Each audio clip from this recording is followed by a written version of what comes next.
Welcome back to Scotland. My name is Robinson Okenya. I'm in studio with Cedric Mzumba. We want to take a look at the national football team, that is Harambee Stars. They will be taking on Zambia in the final group game this afternoon. And we want to take a look at the starting 11 before the national football team plays against Zambia at 3 p.m. Sedo, let's walk through this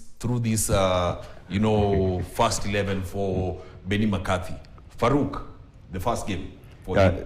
I think McCarthy either is trying actually to rest some legs moving forward into the quarterfinal, and he has done some kind of an rotation, which and we necessarily, we are not quite sure how it will fare on, given to the essence that we have seen some of the players that he has reintroduced into the squad, having actually given their time to service for the Kenya, but they did not necessarily fare on well. I'm seeing actually bringing back Aboud Omar, and that has been always the weak links in the team that we have faced. We are so lucky enough that we have been going ahead and winning. Yes. But given to the essence that also other Kenyans player, other the teamwork has been playing into that particular team, given to the mentality of the defensive nature kind that they have been trading. But now Aboud coming back, that is another energy that is required to take away one player from the Kenya to offer services in that Aboud Omar's life. And then you have Kibwage partnering Sylvester Owino. The two were actually quite impressed. I wasn't quite certain how they really played against Morocco. Remember, Morocco is the touted title contender in this particular tournament.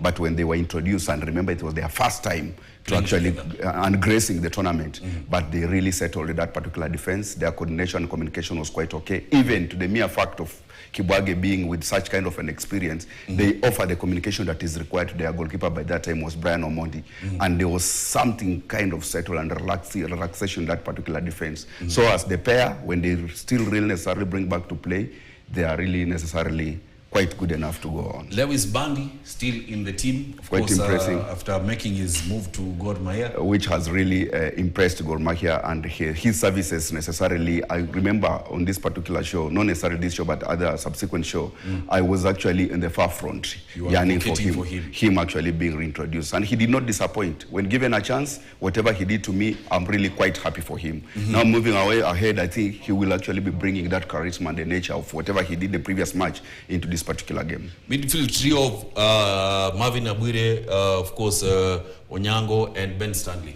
Still, he did not actually disappoint. Marvin Abuire, all the way along from FC Leopard now to Police, his style of play actually has never been disappointing. It's Will he not cost us again today?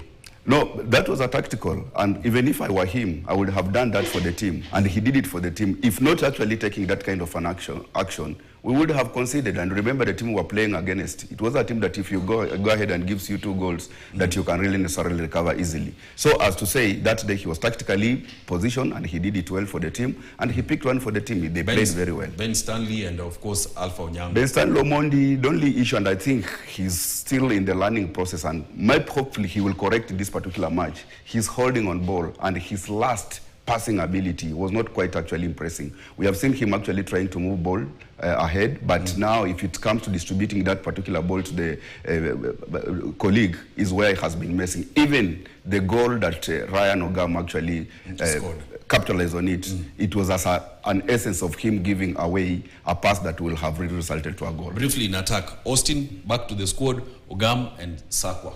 Austin, I think, is a creative midfielder, and they need him necessarily want to slow down the tempo of Zambia in that particular midfield. Remember, he liked actually hanging on that particular ball and how he drives that ball around. And he has gotten these aspects of the soccer that we are really looking for. He can distribute well, he can hold on the ball, and he can actually call the opponent closer, creating spaces for his colleagues to advance in. More goals for Ryan? Ryan Ogam, we cannot necessarily say that he will score if he is not played in his natural position. If today actually he's slotted in as a number 9 and distribution comes as we saw in the previous match, then he will be actually being given chances of trying to test goalkeeper. And once you create more chances and you get more chances, and the chance of scoring. Sakwa, I think now Sakwa has been flip-flopping. The first match actually he was great and he was substituted at some point. He did not necessarily come out strongly. And now, right now, he's being reintroduced. The nature of actually him be playing in this particular squad, I think, is the aspect of trying to give young lads a team, so as we have a future Harambee Star. So he needs to pick up like today and tell a story of him. Final prediction? Harambee Star is going to win by 1-0. 1-0.